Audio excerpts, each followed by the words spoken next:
તેના પૈકી કઈ જોડી યોગ્ય રીતે જોડાયેલી છે? વિક્રમશિલા વિશ્વવિદ્યાલય ઉત્તર પ્રદેશની અંદર, હેમકુંડ ગુરુદ્વાર હિમાચલ પ્રદેશની અંદર, હશે ભાઈ ઉદયગીરીની ગુફાઓ મહારાષ્ટ્ર, કે પછી અમરાવતી બૌદ્ધ સ્તૂપ આંધ્રપ્રદેશ? ચાલ આપી દો જવાબ. 720 ડિગ્રી. હાલો પૂછી લો પ્રશ્ન. વિક્રમશિલા વિશ્વવિદ્યાલયની સ્થાપના કોણે કરી? હવે અહીંયા તમને સાચી જોડ પૂછ્યું છે. સાચી જોડ તમારે કહેવાની છે. આમાંથી કઈ છે? અહીંયા બધા વિદ્યાર્થી મિત્રો ડી કહે છે કે ભાઈ અમરાવતી બૌદ્ધ સ્તૂપ આંધ્રપ્રદેશની અંદર છે. સાહેબ 100% સાચી વાત છે. તમે એકદમ સાચા છો. તો મને કયો આ વિક્રમશિલા વિદ્યાપીઠ છે એ આવે કયા રાજ્યમાં આવે? એ તમારે કેવું તો પડશે ને. હેમકુંડ ગુરુદ્વાર હિમાચલ પ્રદેશ ના આવે તો કયું રાજ્ય આવે એ તમારે કેવું પડશે. અને ઉદયગીરીની ગુફાઓ જે છે એ અહીંયા મહારાષ્ટ્ર નથી લખ્યું તો કયું રાજ્ય આવે? અહીંયા તો બે રાજ્ય આવશે. ક્યાં બે રાજ્ય આવશે એ તમારે કહેવાના. પાલ વંશના શાસક એવા ધર્મપાલ દ્વારા આમની સ્થાપના કરવામાં આવી હતી. કોના દ્વારા? ધર્મપાલ દ્વારા આમની સ્થાપના કરવામાં આવી હતી. અને યાદ રાખજો રાજ્ય પૂછે તો કયું આવે?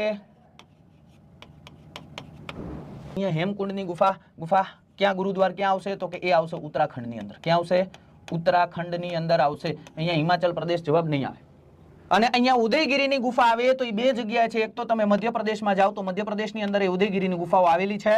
અને એક ઓડિશાની અંદર જાઓ તો ઓડિશાની અંદર પણ ઉદયગીરીની ગુફાઓ આવેલી છે. મધ્યપ્રદેશ ખાતે જે ઉદયગીરીની ગુફા આવેલી છે ત્યાં ગુફાનો સમૂહ છે. યાદ રાખજો ત્યાં 20 જેટલી ગુફાઓ આપણને જોવા મળે. કેટલી? 20 જેટલી ગુફાઓનો સમૂહ આપણને જોવા મળે. અને તમે ઓડિશાની અંદર ઉદયગીરીની ગુફા ખાતે જાઓ તો ભલા માણસ 117 જેટલી ગુફાઓ જોવા મળે.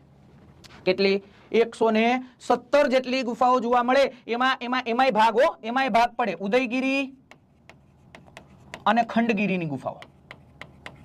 જે તે સમયે 117 ગુફા બનાવી હતી. યાદ રાખજો. પણ અત્યારે આપણને 117 જેટલી ગુફા જોવા મળતી નથી.